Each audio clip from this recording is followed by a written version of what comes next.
Hi all, tech P S സിയുടെ പുതിയൊരു വീഡിയോയിലേക്ക് എല്ലാവർക്കും സ്വാഗതം. കഴിഞ്ഞ ക്ലാസ്സിൽ നമ്മൾ UV വിസിബിൾ സ്പെക്ട്രോസ്കോപ്പിയുടെ പാർട്ട് 1 വീഡിയോ ഡിസ്കസ് ചെയ്തതാണ്. ഇന്ന് അതിന്റെ പാർട്ട് 2 ആണ് നമ്മൾ ഡിസ്കസ് ചെയ്യാനായിട്ട് പോകുന്നത്. ക്രോമോഫോർസ് വരെ നമ്മൾ ഡിസ്കസ് ചെയ്തു. അതിന്റെ കണ്ടിന്യൂവേഷൻ ആയിട്ട് നമ്മൾ ഇന്ന് സ്റ്റാർട്ട് ചെയ്യുന്നത് UV വിസിബിൾ സ്പെക്ട്രോഫോട്ടോമീറ്റർ എന്ന ഒരു ടോപ്പിക്കിൽ നിന്നാണ് ഇന്നത്തെ ക്ലാസ് നമ്മൾ സ്റ്റാർട്ട് ചെയ്യാനായിട്ട് പോകുന്നത്. നമുക്ക് ഡയറക്റ്റ് ആയിട്ട് ക്ലാസ്സിലേക്ക് കടക്കാം. UV visible spectrophotometer എന്ന് പറയുമ്പോൾ it is an instrument used to measure the absorption of light by a sample. അപ്പോൾ സ്പെക്ട്രോഫോട്ടോമീറ്റർ എന്ന് പറയുന്നത് ഈ ഒരു സ്പെക്ട്രോസ്കോപ്പിക്ക് ഉപയോഗിക്കുന്ന ഇൻസ്ട്രുമെന്റ് ആണ്. അപ്പോൾ ഈ ഒരു ഇൻസ്ട്രുമെന്റിന്റെ സഹായത്തോടെ നമുക്ക് എന്ത് ചെയ്യാനായിട്ട് സാധിക്കും? നമുക്ക് ലൈറ്റിന്റെ അബ്സോർബൻസ് ലാംഡ മാക്സ് എല്ലാം കണ്ടെത്താനായിട്ട് സാധിക്കും. അതിൽ നിന്നും സ്ട്രക്ചറൽ എലുസിഡേഷൻ, അതിന്റെ കെമിക്കൽ ആൻഡ് ഫിസിക്കൽ പ്രോപ്പർട്ടീസിന്റെ കാൽക്കുലേഷൻ എല്ലാം നമുക്ക് നടത്താനായിട്ട് സാധിക്കും. Okay, it consists of a light source that emits UV mode visible light, a monochromator to select a specific wavelength of light, a sample holder. ഈ sample holder നമ്മൾ cuvette എന്ന് പറയും, where the sample is placed. അപ്പോൾ ഈ cuvette-ലാണ് ഈ ഒരു sample നമ്മൾ വയ്ക്കുന്നത്. sample അറിയാലോ, സൊല്യൂഷൻ ആക്കി വെക്കുന്ന ഈ sample cuvette-ലാണ് നമ്മൾ പ്ലേസ് ചെയ്യുന്നത്. and a detector to measure the intensity of light transmitted to the sample. ഇനി നമ്മളൊരു ഡിറ്റക്ടർ കൂടെ വെക്കും. ആ ഡിറ്റക്ടർ എന്തിനാണെന്ന് വെച്ചിട്ടുണ്ടെങ്കിൽ ആ ട്രാൻസ്മിറ്റഡ് ലൈറ്റിന്റെ ഇന്റൻസിറ്റി നമ്മൾ മനസ്സിലാക്കാനായിട്ടും അബ്സോർപ്ഷൻ എല്ലാം മനസ്സിലാക്കാനായിട്ടും നമ്മളൊരു ഡിറ്റക്ടർ കൂടെ വെക്കും. അപ്പോൾ പ്രധാനപ്പെട്ട പാർട്സ് ആണ് നമ്മളിവിടെ പറഞ്ഞത്. ഓക്കെ, മോണോക്രോമാറ്റർ എന്താണ്, അങ്ങനെയുള്ള കാര്യങ്ങളെല്ലാം അറിഞ്ഞിരിക്കണം. അപ്പോൾ ലൈറ്റ് നമ്മൾ ഡയറക്റ്റ് ആയിട്ട് കടത്തി വിടുന്നതിന് ഒരു സ്പെസിഫിക് വേവ് ലെങ്ത് ഉള്ള ഒരു അറയാക്കി അറേഞ്ച് ചെയ്യാനായിട്ടാണ് നമ്മൾ എന്ത് ഉപയോഗിക്കുന്നത്? മോണോക്രോമാറ്റർ ഉപയോഗിക്കുന്നത്. ഓക്കെ, അപ്പോൾ പാർട്സ് കഴിഞ്ഞു. The spectrophotometer compares the intensity of incident light to the intensity of transmitted light and calculate the absorbance. Okay, അപ്പോൾ ഈ സ്പെക്ട്രോഫോട്ടോമീറ്ററിന്റെ എന്താണ് അതിന്റെ ഒരു വർക്കിംഗ്, എങ്ങനെയാണ് അത് വർക്ക് ചെയ്യുന്നത്? ഇത് കമ്പയർ ചെയ്യും. എന്ത് കമ്പയർ ചെയ്യും? ഇന്റൻസിറ്റി ഓഫ് ഇൻസിഡന്റ് ലൈറ്റും ഇന്റൻസിറ്റി ഓഫ് ട്രാൻസ്മിറ്റഡ് ലൈറ്റും തമ്മിൽ കമ്പയർ ചെയ്യും. അപ്പൊ ഇങ്ങനെ കമ്പയർ ചെയ്യുമ്പോൾ തീർച്ചയായിട്ടും ചില വ്യത്യാസങ്ങൾ മനസ്സിലാക്കാനായിട്ട് സാധിക്കും. കാരണം എന്താ? ഈ നമ്മൾ എടുത്തിരിക്കുന്ന സാമ്പിളിൽ എന്തുണ്ടാവും? ഒരു ക്രോമോഫോർ ഉണ്ടാവും. അപ്പൊ ഈ സാമ്പിൾ തീർച്ചയായിട്ടും അതിനകത്ത് ഇലക്ട്രോണിക് ട്രാൻസിഷൻ നടന്നു കാണും. ഈ ട്രാൻസിഷൻ നടക്കാനായിട്ട് എന്ത് വേണം? എനർജി വേണം.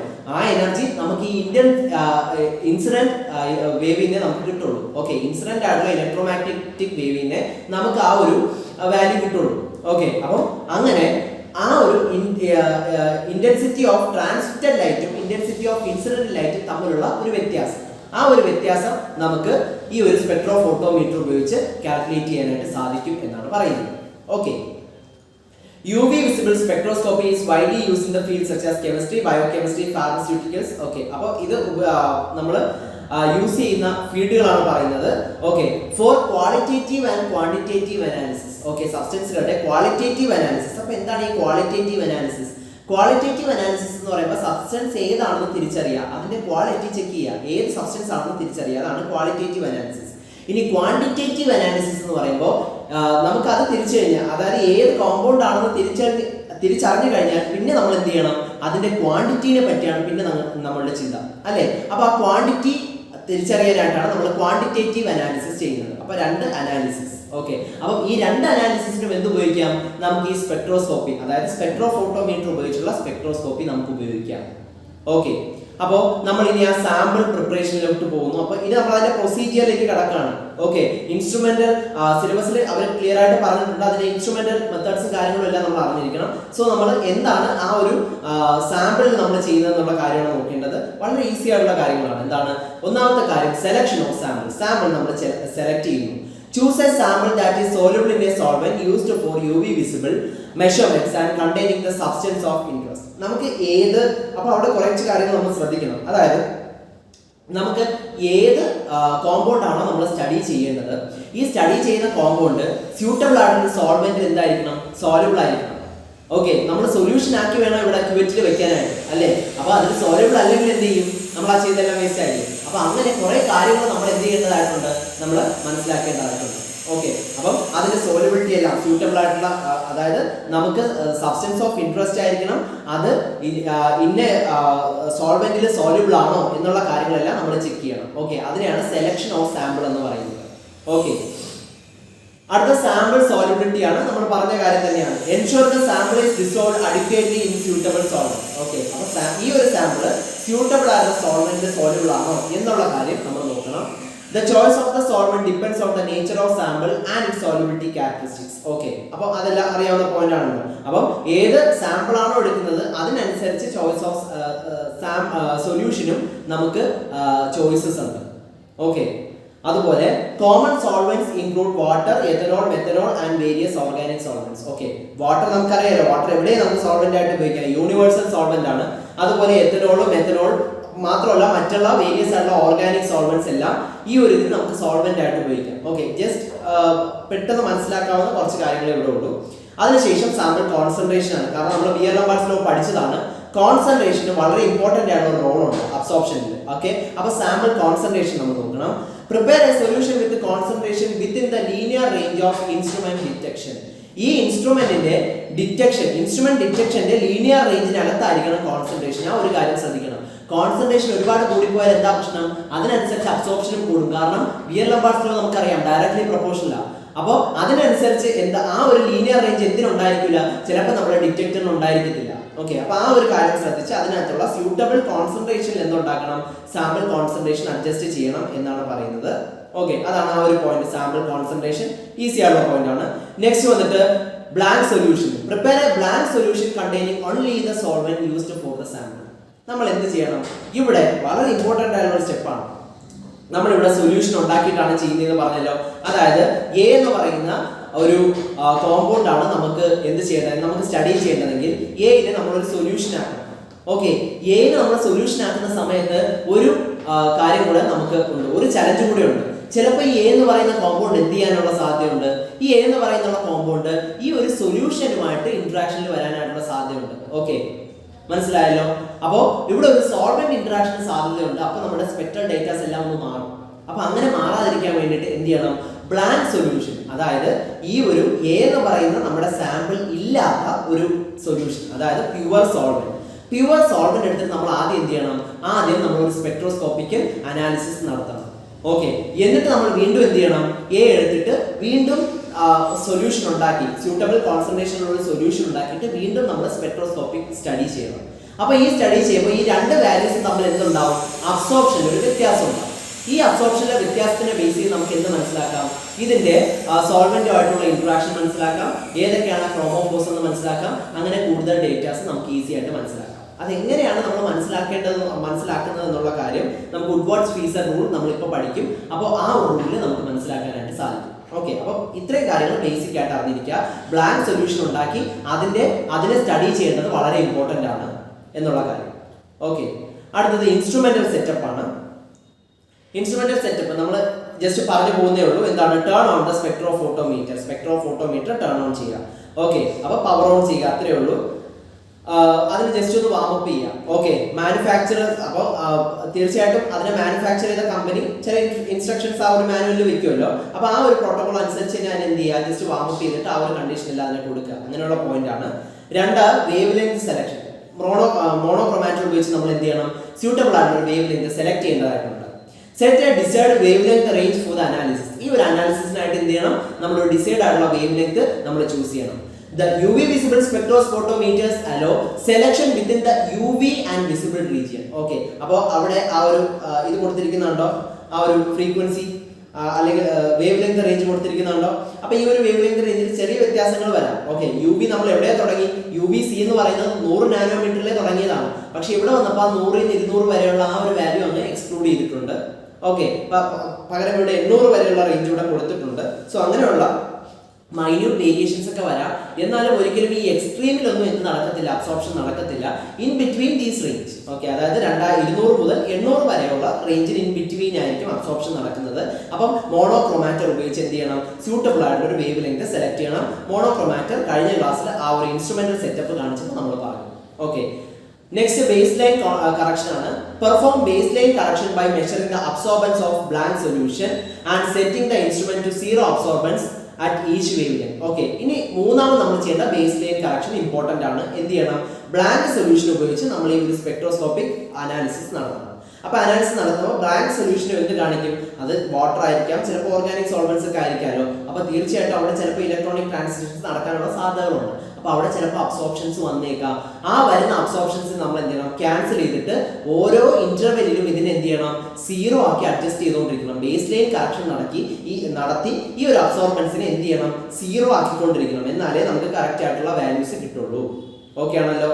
Next measuring. ഇനി എങ്ങനെയാണ് നമ്മൾ അതിനെ മെഷർ ചെയ്യുക എന്നുള്ള കാര്യങ്ങളാണ്. സോ ഇത്രയും കാര്യങ്ങൾ ചെയ്തു കഴിഞ്ഞാൽ എങ്ങനെ നമുക്ക് അതിനെ മെഷർ ചെയ്യാം, ആ ഒരു സാമ്പിളിനെ മെഷർ ചെയ്യാം എന്നുള്ള കാര്യങ്ങളാണ് നമ്മൾ ഇനി നോക്കാനായിട്ട് പോകുന്നത്.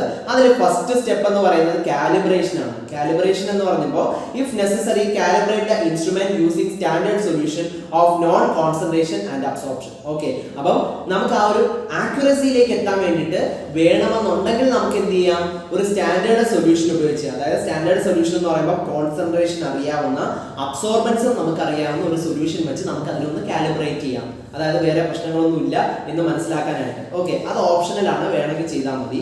നമുക്ക് കുഴപ്പമൊന്നും ഇല്ല എന്നുണ്ടെങ്കിൽ നമുക്ക് ആ ഒരു സ്റ്റെപ്പ് ഒന്ന് സ്കിപ്പ് ചെയ്യാവുന്നതേ ഉള്ളൂ. നെക്സ്റ്റ് സാമ്പിൾ മെഷർമെന്റ് ആണ്. Place the sample solution in A clean transparent CUET. Okay, നമ്മൾ പറഞ്ഞില്ല ക്യുവറ്റിലാണ് വയ്ക്കുന്നത്. അപ്പോൾ ക്ലീൻ ആയിട്ടുള്ള ട്രാൻസ്പെറന്റ് ആയിട്ടുള്ള ഒരു ക്യുവറ്റ്, അതിലൊരു പൊടി പോലും കാണാൻ പാടില്ല. കാരണം ഒരു ചെറിയ പൊടി പോലും ഉണ്ടെങ്കിൽ എന്താണ്, ഇൻസിഡന്റ് റേഡിയേഷൻ, ആ പൊടി വരുന്ന ഭാഗത്ത് എന്ത് ചെയ്യും, ആ ഒരു റേഡിയേഷൻ കുറച്ചൊന്ന് ബ്ലോക്ക് ആവും. ആ ഒരു മൈന്യൂട്ട് ആയിട്ടുള്ള ഒരു കാര്യം തന്നെ മതി എന്ത് ചെയ്യാൻ, ചിലപ്പോൾ അബ്സോർബൻസിന്റെ വാല്യൂ മാറും. ഓക്കെ, അപ്പം ക്ലീൻ ആയിട്ടുള്ള ട്രാൻസ്പെറന്റ് ആയിട്ടുള്ള ക്യുവറ്റിൽ നമ്മൾ ആ സൊല്യൂഷൻ എടുത്ത് വയ്ക്കുക. വളരെ ശ്രദ്ധയോടെ ചെയ്യേണ്ട കാര്യമാണ്. Ensuring there is no air bubbles. അതിൽ എയർ ബബിൾസ് ഒന്നും ഇല്ലാതെ ഉറപ്പാക്കുക, എങ്കിൽ വാല്യൂസ് മാറും. Insert the CUET in sample compartment of the spectrophotometer. എന്നിട്ട് ആ ഒരു ക്യുവറ്റിനെ സ്പെക്ട്രോഫോട്ടോമീറ്ററിന്റെ സാമ്പിൾ കമ്പാർട്ട്മെന്റിലേക്ക് എന്ത് ചെയ്യുക, ഇൻസേർട്ട് ചെയ്യുക. ഓക്കെ, നെക്സ്റ്റ് ഡേറ്റ അക്വിസിഷൻ ആണ്. Record the absorbance of the sample at various wavelength within the selected range. The spectrophotometer will display or output the absorbance value for analysis. എന്നിട്ട് ചെയ്യാം, ഈ ഒരു അബ്സോർബൻസ് വാല്യൂ, അതായത് incident റേഡിയേഷൻസിലെ ചില wave length എന്ത് പുറത്തു വരുന്ന എമിറ്റഡ് റേഡിയേഷൻ എന്തായിരിക്കും, മിസ്സിംഗ് ആയിരിക്കും. ഓക്കെ, അപ്പൊ ആ മിസ്സിംഗ് ആയിട്ടുള്ള റേഞ്ച് ആണ് നമ്മുടെ അബ്സോർബൻസ് എന്ന് പറയുന്നത്. അപ്പൊ ആ മിസ്സിംഗ് ആയിട്ടുള്ള ഭാഗത്തെ കാര്യങ്ങളായിരിക്കും എന്ത് ചെയ്യുന്നത്, അബ്സോർപ്റ്റിവിറ്റിയിൽ മാക്സിമം പീക്കിൽ എത്തുന്നത്. മിസ്സിംഗ് ആയിട്ടുള്ളത് എവിടെയാണോ അപ്പൊ മാക്സിമം അബ്സോർപ്റ്റിവിറ്റി അവിടെ കാണിക്കും. ഓക്കെ, അപ്പം ആ ഒരു വാല്യൂസ് നമ്മൾ റെക്കോർഡ് ചെയ്യുക. ആ റെക്കോർഡ് ചെയ്ത വാല്യൂസ് എന്ത് ചെയ്യുക, സ്പെക്ട്രോഫോട്ടോമീറ്ററിൽ നിന്നും അത് ഡിവൈസിലേക്ക് കണക്ട് ചെയ്തിട്ടുണ്ടായിരിക്കും. അപ്പൊ നമുക്ക് ഇവിടെ ഒരു ഔട്ട്പുട്ട് ആയിട്ട് ആ ഒരു അബ്സോർബൻസിന്റെ വാല്യൂ നമുക്ക് ലഭിക്കും. ഓക്കെ, അപ്പോൾ ഇതാണ് ഡേറ്റ അക്വിസിഷൻ എന്ന് പറയുന്നത്. അതിനുശേഷം നമ്മൾ അനാലിസിസ് എങ്ങനെ ചെയ്യാം എന്നുള്ള കാര്യം ജസ്റ്റ് ഒന്ന് നോക്കാൻ പോകുന്നു. ഈസിയാണ്. Absorbents spectrum. Plot the absorbance spectrum with absorbance on the y-axis and wavelength on the x-axis. This spectrum provides information about the absorption characteristics of sample across different wavelength. നമ്മൾ already പറഞ്ഞതാണ്. എന്താണ്, ഇനി ഈ ഒരു അബ്സോർബൻസ് ഉപയോഗിച്ചിട്ട് നമ്മൾ ഇതിനെ നമുക്ക് മനസ്സിലാക്കേണ്ട എന്താണ് ഏതാണെന്ന് ഇതിനെ ഗ്രാഫിക്കലി നമ്മൾ പ്ലോട്ട് ചെയ്യും. ഗ്രാഫിക്കലി പ്ലോട്ട് ചെയ്യുമ്പോൾ വൈ ആക്സിസിൽ എന്താ കൊടുക്കേണ്ടതെന്ന് ഇവിടെ പറഞ്ഞിട്ടുണ്ട്. എന്താണ്, അബ്സോർബൻസ് വൈ ആക്സിസിൽ കൊടുക്കുക. ഓക്കെ, അബ്സോർബൻസ് വൈ ആക്സിസിൽ അബ്സോർബൻസ് ആണ്. എക്സ് ആക്സിസിൽ എന്ത് കൊടുക്കണം, വേവ് ലെങ്ത് ലാംഡ എക്സ് ആക്സിസിൽ കൊടുക്കണം. സോ ഇതാണ് എക്സ് ആക്സിസ്. എന്നിട്ട് നമ്മൾ അതിനെ ഗ്രാഫിക്കലായിട്ട് പ്ലോട്ട് ചെയ്യണം. അതായത് ഇങ്ങനെ ഗ്രാഫിക്കലായിട്ട് പ്ലോട്ട് ചെയ്യുമ്പോൾ ഇതുവരെ നേരെ പോയിട്ട് ഒരിടത്ത് അബ്സോർപ്ഷൻ ഇതാ ഒരു പീക്ക് കാണിക്കും. ഓക്കെ, അപ്പൊ ഈ പീക്കാണ് എന്ത്, ലാംഡ മാക്സ്. ഓക്കെ, അപ്പൊ ഇതിൽ നിന്ന് എന്ത് മനസ്സിലാക്കാം, ഈ ഒരു ലാംഡ മാക്സിന് കറസ്പോണ്ടിങ് ആയിട്ടുള്ള വേവ് ലെങ്ത്. ഓക്കെ, ഇത്രയും ഈ ഒരു വേവ് ലെങ്ത് ഉള്ള ആ ഒരു ഫ്രീക്വൻസി, അല്ലെങ്കിൽ അത്രയും ഫ്രീക്വൻസി ഉള്ള ഒരു റേഡിയേഷൻ, അല്ലെങ്കിൽ അത്രയും എനർജി ഉള്ള റേഡിയേഷൻ ആവശ്യമാണ് ഈ ഒരു കോമ്പൗണ്ടിന്റെ ഇലക്ട്രോണിക് എക്സൈറ്റേഷൻ എന്ന് മനസ്സിലാക്കാം. ഓക്കെ, അപ്പം ആ വാല്യൂവിന് കറസ്പോണ്ടിങ് ആയിട്ടുള്ള ഇലക്ട്രോണിക് എക്സൈറ്റേഷൻ വാല്യൂ ഉള്ള കോമ്പൗണ്ട് ഏതാണോ ആ കോമ്പൗണ്ട് ആയിരിക്കും നമ്മൾ തീർച്ചയായിട്ടും അനലൈസ് ചെയ്യാൻ എടുത്തിട്ടുള്ള കോമ്പൗണ്ട്. അപ്പൊ അതിൽ നിന്നും കോമ്പൗണ്ട് നമുക്ക് മനസ്സിലാക്കാനായിട്ട് പറ്റും. വളരെ കോംപ്ലക്സ് ആയിട്ടുള്ള ഒരു പ്രൊസീജിയർ ആണെങ്കിലും വളരെ സിമ്പിൾ ആയിട്ട് നമുക്ക് അതിനെ ഇങ്ങനെ പറയാം. ഓക്കെ, അപ്പൊ ഇങ്ങനെയാണ് നമ്മൾ അതിനെ അനാലിസിസ് നടത്തുന്നത്, അനലൈസ് ചെയ്യുന്നത്. ദെൻ പീക്ക് ഐഡന്റിഫിക്കേഷൻ, അതെല്ലാം നമ്മൾ പറഞ്ഞ പോയിന്റ് ആണ്. അതായത് വാല്യൂ പ്ലോട്ട് ചെയ്തതിനു ശേഷം നമ്മൾ ആ ഒരു പീക്ക് എന്ന് പറയുമ്പോൾ നമ്മുടെ ലാംഡ മാക്സ്, മാക്സിമം അബ്സോർപ്റ്റിവിറ്റി കാണിക്കുന്ന ആ ഒരു ഭാഗത്തിനെയാണ് പീക്ക് എന്ന് പറയുന്നത്. ആ ഒരു പീക്ക് നമ്മൾ കാൽക്കുലേറ്റ് ചെയ്യുന്നു. Identify peaks in absorbance spectrums corresponding to electronic transition of the sample chromophores. Okay, compare these peaks to non-spectra or literature value to identify the components present in the sample. Okay, അപ്പോൾ ഈ ഒരു lambda max കിട്ടിക്കഴിഞ്ഞാൽ ഒന്നുകിൽ എന്ത് ചെയ്യണം, നമുക്ക് non value ഉള്ള, നമുക്ക് അറിയാവുന്ന വാല്യൂ ഉള്ള ഇതുപോലുള്ള കോമ്പൗണ്ട്സുമായിട്ട് നമ്മൾ കമ്പയർ ചെയ്യാം. അല്ലെങ്കിൽ വേറെ ലിറ്ററേച്ചർ വാല്യൂസ്, അല്ലെങ്കിൽ ഓൾറെഡി സ്റ്റാൻഡേർഡ് ആയിട്ട് ഒതന്റിക് ആയിട്ടുള്ള ഒരു സോഴ്സിൽ നിന്നും ഇത്തരത്തിലുള്ള വാല്യൂസ് നമുക്ക് കിട്ടിയിട്ടുണ്ടാവും. ആ വാല്യൂസുമായിട്ട് എന്ത് ചെയ്യണം, കമ്പയർ ചെയ്ത് നോക്കണം. അപ്പൊ ഇതിന് കമ്പയറബിൾ ആയിട്ടുള്ള ലാംഡ മാക്സ് ഉള്ള കോമ്പൗണ്ട് ഏതാണോ നമ്മൾ ആ സാമ്പിൾ എടുത്തിരിക്കുന്ന കോമ്പൗണ്ട് അതായിരിക്കും എന്നാണ് പറയുന്നത്. നെക്സ്റ്റ് ക്വാണ്ടിറ്റേറ്റീവ് അനാലിസിസ് ആണ്. അപ്പൊ ക്വാളിറ്റേറ്റീവ് അനാലിസിസ് കഴിഞ്ഞു, നമുക്ക് സാമ്പിൾ എന്താണെന്ന് കിട്ടി. ഇനി ക്വാണ്ടിറ്റേറ്റീവ് അനാലിസിസ് ആണ്. Use the Beer-Lambert's law to calculate the concentration of the analyte in the sample based on the absorbance and the path length of the cuvette. Okay. അപ്പോൾ ക്യുവറ്റിന്റെ path length നമുക്ക് easy ആയിട്ട് measure ചെയ്യാം. Path length non ആണ്. Path length എന്ന് പറയുമ്പോൾ അറിയാലോ, ക്യുവറ്റിന്റെ ഒരറ്റത്ത് നിന്നും ഇപ്പുറത്തെ അറ്റം വരെ എത്ര ദൂരം ആ ലൈറ്റ് ട്രാവൽ ചെയ്യണമോ അതിനെയാണ് ക്യുവറ്റിന്റെ പാത്ത് ലെങ്ത് എന്ന് പറയുന്നത്. അപ്പൊ ആ പാത്ത് ലെങ്ത് നമുക്ക് അറിയായിരിക്കും. നമുക്ക് ലാംഡ മാക്സും കിട്ടി. ഈ വാല്യൂസ് വെച്ചിട്ട് ബിയർ-ലംബാർട്സ് ലോ, അപ്പൊ ബിയർ-ലംബാർട്സ് ലോ എന്തായിരിക്കുന്നു, A = എപ്സിലോൺ CL എന്ന് പറയുന്ന ഈ ഇക്വേഷൻ ഉപയോഗിച്ച് നമുക്ക് അതിന്റെ കോൺസെൻട്രേഷൻ കാൽക്കുലേറ്റ് ചെയ്യാനായിട്ട് പറ്റും. കോൺസെൻട്രേഷൻ എന്ന് പറയുമ്പോൾ നമുക്ക് ക്വാണ്ടിറ്റേറ്റീവ് അനാലിസിസ്, അതായത് എത്ര എമൗണ്ട് അതിൽ പ്രസന്റ് ആണ് എന്നുള്ള ആ ഒരു കോൺസെൻട്രേഷനെ പറ്റി നമുക്ക് ഒരു ഐഡിയ ലഭിക്കും. ക്ലിയർ ആണല്ലോ?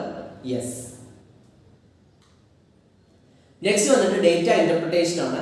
ഡേറ്റ ഇന്റർപ്രിട്ടേഷൻ എന്ന് പറയുമ്പോൾ interpret the results in the context of the research objectives or analytical requirements, draw conclusion about the presence, concentration and characteristics of the analyte in the sample. Okay, അപ്പോൾ നമുക്ക് കിട്ടിയ data എന്ത് ചെയ്യുക, direct ആയിട്ട് അതിൽ തന്നിട്ടുണ്ട്. കിട്ടിയ ഡേറ്റ നമ്മളൊന്ന് കാൽക്കുലേറ്റ് ചെയ്യുക, അതിനൊന്ന് ഇന്റർപ്രറ്റ് ചെയ്തെടുക്കുക. ഓക്കെ, ജസ്റ്റ് ഒന്ന് അതിനെ അനലൈസ് ചെയ്യുക. അടുത്ത ഡേറ്റ റിപ്പോർട്ടിംഗ്, അതെല്ലാം എന്താണ്, ആ ഒരു പ്രോട്ടോകോളിൽ പറഞ്ഞിരിക്കുന്ന പ്രൊസീജിയേഴ്സ് ആണ്. ഓക്കെ, നമുക്ക് ക്വാളിറ്റേറ്റീവും ക്വാണ്ടിറ്റേറ്റീവുമായിട്ടുള്ള അനാലിസിസ് കഴിഞ്ഞു, എന്താണ് സാധനം എന്ന് കിട്ടിക്കഴിഞ്ഞു. ബാക്കിയുള്ളത് ആ ഒരു പ്രൊസീജിയർ അതുപോലെ പറയുന്നതേ ഉള്ളൂ. നെക്സ്റ്റ് ഡേറ്റ റിപ്പോർട്ടിംഗ് ആണ് അടുത്ത പ്രൊസീജിയർ എന്ന് പറയുന്നത്. എന്താണ്, document the experimental procedure, results and any relevant observation in the laboratory notebook or report, include details such as sample preparation methods, instruments. Like അത് അവിടെ പറഞ്ഞിട്ടുണ്ടല്ലോ, നമ്മളൊരു എക്സ്പെരിമെന്റ് പോലെയാണ് ചെയ്യുന്നത്. അപ്പോൾ നമ്മൾ ഏത് സാമ്പിളാണ് യൂസ് ചെയ്തത്, എങ്ങനെയാണ്, ഏതൊക്കെയായിരുന്നു അതിന്റെ എക്സ്പെരിമെന്റൽ സെറ്റപ്പ് തുടങ്ങി A to Z എല്ലാ കാര്യങ്ങളും റിപ്പോർട്ട് ചെയ്യുന്നതിനെയാണ് ഡേറ്റ റിപ്പോർട്ടിംഗ് എന്ന് പറയുന്നത്. അതൊരു പ്രൊസീജിയർ ആണ്. ആ ഒരു സ്റ്റെപ്പ് മാത്രം ഒന്ന് അറിഞ്ഞിരുന്നാൽ മതി. ഓക്കെ, അങ്ങനെ ഒരു സ്റ്റെപ്പ് ഉണ്ടെന്ന് അറിഞ്ഞിരിക്കുക. അതിനുശേഷം quality control, perform quality control checks to ensure the reliability and reproducibility of the result, verify instrument performance and check for sample contamination and validate the accuracy of measurements through the appropriate controls and standards. Okay, അപ്പോൾ അതിനുശേഷം നമ്മൾ quality control ചെയ്യണം. അതായത് നമുക്ക് കിട്ടിയ value reliable ആണോ, അതുപോലെ reproduce ചെയ്യാൻ പറ്റുമോ, കാരണം അതിൽ എന്തെങ്കിലും കണ്ടാമിനേഷനോ കാര്യങ്ങളോ ഒക്കെ ഉണ്ടെങ്കിൽ, കാരണം നമ്മൾ പറഞ്ഞു ഒരു പൊടിയോ അഴുക്കോ ഒന്നും ക്യുവറ്റിൽ കാണാൻ പാടില്ല, സാമ്പിൾ ഒഴിക്കുമ്പോൾ അതിൽ ചെറിയൊരു എയർ ബബിൾ പോലും കാണാൻ പാടില്ല. ഇങ്ങനെയൊക്കെ വന്നു കഴിഞ്ഞാൽ എന്താണ് സംഭവിക്കുക, അവിടെ ലാംഡ മാക്സിന് അത്രത്തോളം ഒരു വേരിയേഷൻസ് വരും. അപ്പോൾ ആ വേരിയേഷൻസ് വന്നു കഴിഞ്ഞാൽ ആ വാല്യൂസിന് എന്താണ്, അത്രത്തോളം ഒതന്റിക് ആയിരിക്കത്തില്ലല്ലോ. അപ്പം ആ റിലയബിൾ ആണോ, റീപ്രൊഡ്യൂസബിൾ ആണോ, അങ്ങനെയുള്ള കാര്യങ്ങളൊക്കെ ചെക്ക് ചെയ്യാനായിട്ട് നമ്മൾ എന്ത് ചെയ്യണം, ക്വാളിറ്റി കൺട്രോൾ ചെക്ക് കൂടെ ചെയ്യണം എന്നുള്ള കാര്യമാണ് പറയുന്നത്. ഓക്കെ, സോ ഇത്രയും ആണ് ഈ ഒരു ചാപ്റ്ററിൽ ഡിസ്കസ് ചെയ്യാനായിട്ട്, ഈ ഒരു പാർട്ടിൽ ഡിസ്കസ് ചെയ്യാനായിട്ട് പോകുന്നത്. ഇനി നെക്സ്റ്റ് പാർട്ടിൽ നമ്മൾ എന്താ ഡിസ്കസ് ചെയ്യുന്നു, എങ്ങനെയാണ് ഈ ഒരു ലാംഡ മാക്സ് കിട്ടുന്നത്, അല്ലെങ്കിൽ ലാംഡ മാക്സിന്റെ വാല്യൂവിൽ നിന്ന് എങ്ങനെ നമുക്ക് ഒരു സ്ട്രക്ചറൽ എലൂസിനേഷൻ നടത്താം, അല്ലെങ്കിൽ ഏതൊക്കെയാണ് ഡബിൾ ബോൺസ് ഉണ്ടോ, ട്രിപ്പിൾ ബോൺസ് ഉണ്ടോ, ഏതൊക്കെയാണ് അതിൽ വന്നിരിക്കുന്ന ഫംഗ്ഷൻ ഗ്രൂപ്പ്സ് എന്ന് മനസ്സിലാക്കാനായിട്ട് എന്ത് ചെയ്യാം എന്നാണ് നമ്മൾ അടുത്ത ക്ലാസ്സിൽ ഡിസ്കസ് ചെയ്യാനായിട്ട് പോകുന്നത്. അതിന് നമ്മളെ സഹായിക്കുന്ന ലോ എന്ന് പറയുന്നത് വുഡ്വേർഡ്-സ്പീസർ റൂൾ ആണ്. അപ്പോൾ നമ്മൾ ആ റൂളാണ് നെക്സ്റ്റ് ക്ലാസ്സിൽ ഡിസ്കസ് ചെയ്യാനായിട്ട് പോകുന്നത്. സോ പ്രിപ്പയർ ചെയ്യുന്ന എല്ലാവർക്കും all the best and thank you.